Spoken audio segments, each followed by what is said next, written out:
S F ഐയിൽ പ്രവർത്തിച്ചിരുന്ന സമയത്ത് ഒരുപാട് അനുഭവങ്ങളൊക്കെ ഉണ്ടായിട്ടുണ്ടാവും. സമരങ്ങളൊക്കെ നടത്തിയിട്ടുണ്ട്. അപ്പോൾ അതിൽ ഏറ്റവും എപ്പോഴും ഓർത്തിരിക്കാൻ അല്ലെങ്കിൽ ഒരിക്കലും മറക്കാത്ത ഒരു അനുഭവം പറയാമോ? ഞാൻ എസ് എഫ് ഐയിൽ പ്രവർത്തിക്കുന്ന സമയം എന്ന് പറഞ്ഞാൽ അടിയന്തരാവസ്ഥ സമയമാണ്. അന്ന് ഞാൻ സ്കൂളിലെ 7ാം ക്ലാസ്സിലെ ലീഡറായി, 7 വരെയുള്ള സ്കൂളിലെ ലീഡറായി. അതിനുശേഷം അടിയന്തരാവസ്ഥക്കെതിരായിട്ടുള്ള ഒരു ജാഥ ചേലക്കര നടത്തുകയുണ്ടായി. അന്നധികം ആളുകൾ പങ്കെടുത്തില്ല. മുതിർന്നവരും കുട്ടികളും എല്ലാം കൂടി ആകെ 9 പേര് പങ്കെടുത്തുകൊണ്ടുള്ള ഒരു ജാഥയാണ്. അതൊരു ദിവസം നീണ്ടു നിന്നൊരു ജാഥയായിരുന്നു. അപ്പോൾ ആ ജാഥയിൽ പങ്കെടുത്ത വലിയൊരു അനുഭവമാണ്. അടിയന്തരാവസ്ഥക്കെതിരായിക്കൊണ്ടുള്ള വലിയ ഒരു പോരാട്ടത്തിൽ പങ്കെടുക്കാൻ അന്ന് അവസരം. അന്ന് എൻ്റെ ജില്ലയിൽ നിന്നാണ് ഏറ്റവും കൂടുതൽ ആളുകളെ ജയിലിലടച്ചത്. ഏകദേശം 14ഓളം സഖാക്കളെ, വ്യത്യസ്ത മേഖലയിലെ സഖാക്കളെ അന്ന് അടിയന്തരാവസ്ഥയിൽ ജയിലിലടയ്ക്കുന്ന സ്ഥിതിയുണ്ടായി. ആ അനുഭവങ്ങളും ആ സഖാക്കൾക്ക് ഉണ്ടായ അനുഭവങ്ങളും വലിയ ദുരിതമായിരുന്നു.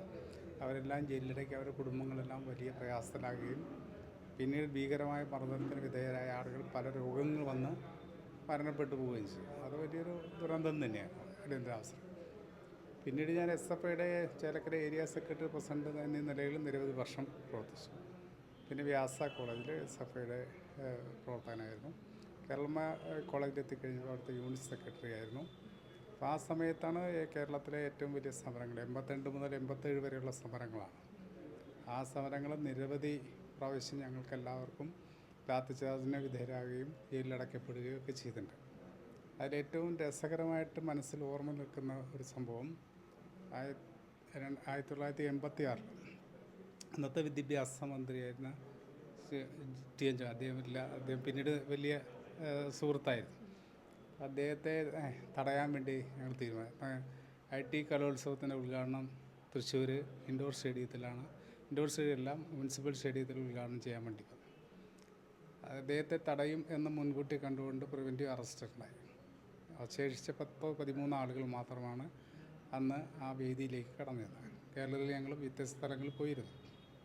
അന്ന് അദ്ദേഹം വന്ന സമയത്ത് ഗോ ബാക്ക് പറഞ്ഞുകൊണ്ട് കരിപ്പിടി എടുത്ത് ചാടുകയും ഞങ്ങൾ 13 പേരെ വളഞ്ഞിട്ട് ആക്രമിക്കും ഒരുപാട് പോലീസുണ്ടായിരുന്നു.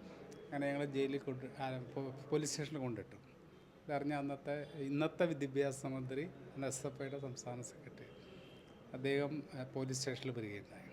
പോലീസ് സ്റ്റേഷനിൽ വന്ന സമയത്തുണ്ടായ ഒരു കാര്യം എന്ന് പറഞ്ഞാൽ, ഞങ്ങളൊന്നുമില്ലെങ്കിൽ ഞങ്ങൾ ജയിലിലടയ്ക്കണം, അല്ലെങ്കിൽ ഞങ്ങൾക്ക് ഭക്ഷണം തരണം, അല്ലെങ്കിൽ ഞങ്ങൾ വിട്ടയക്കണം എന്നുള്ള മുദ്രാവാക്യമാണ് ഞങ്ങൾ വിളിച്ചിരുന്നത്. ആ സമയത്ത് ആണ് നമ്മുടെ അന്നത്തെ എസ് എഫ് ഐയുടെ സംസ്ഥാന സെക്രട്ടറി ശിവൻകുട്ടി സഖാവ് ഇവിടെ എത്തുന്നത്. അദ്ദേഹം വന്ന സമയത്ത് SI ഞങ്ങളോട് ചോദിച്ചു, ഇദ്ദേഹം ആരാണ്? ഞങ്ങൾ പറഞ്ഞു, അടുത്ത പ്രാവശ്യം വിദ്യാഭ്യാസ മന്ത്രിക്കെതിരായിട്ട് മത്സരിക്കും, ജയിക്കും, വിദ്യാഭ്യാസ മന്ത്രിയാകുമെന്ന് പറഞ്ഞു. അതോടുകൂടി ഞങ്ങളോട് അതുവരെ ഉണ്ടായിരുന്ന സമീപനത്തിൽ വലിയ മാറ്റം.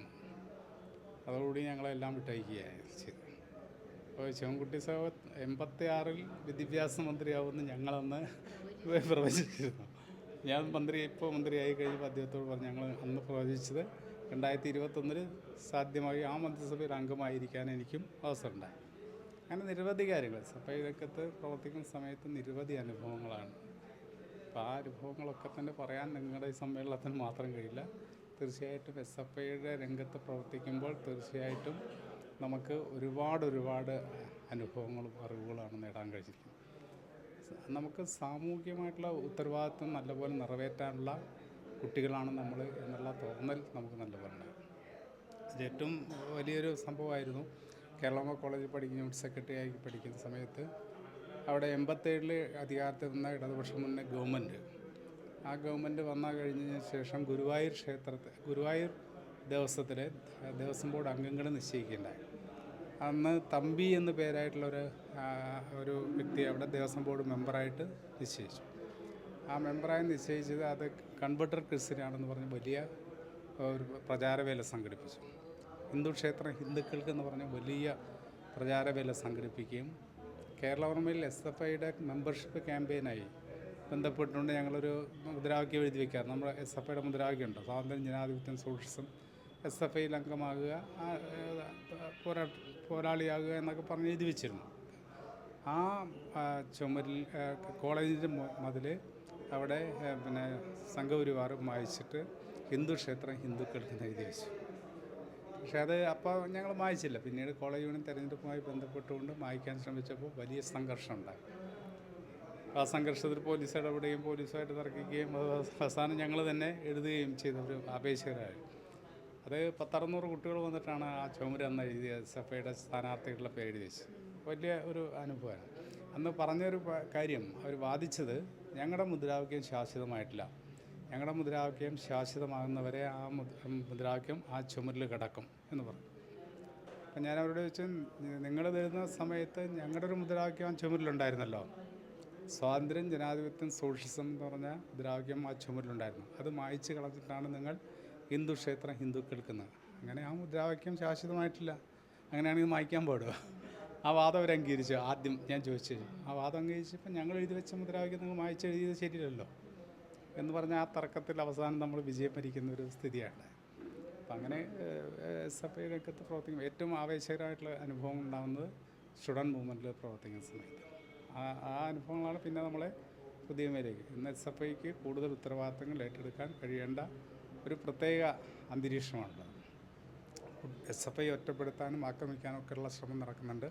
അപ്പോൾ SFI പ്രവർത്തകരായിട്ടുള്ള കുട്ടികൾ നല്ല ഉത്തരവാദിത്വ ബോധത്തോടു കൂടി, സാമൂഹിക ബോധത്തോടു കൂടി ഇടപെട്ടുകൊണ്ട് വിദ്യാഭ്യാസ രംഗത്തും സാമൂഹിക രംഗത്തും അവർ മുന്നേറേണ്ട ഒരു സന്ദർഭമാണ്.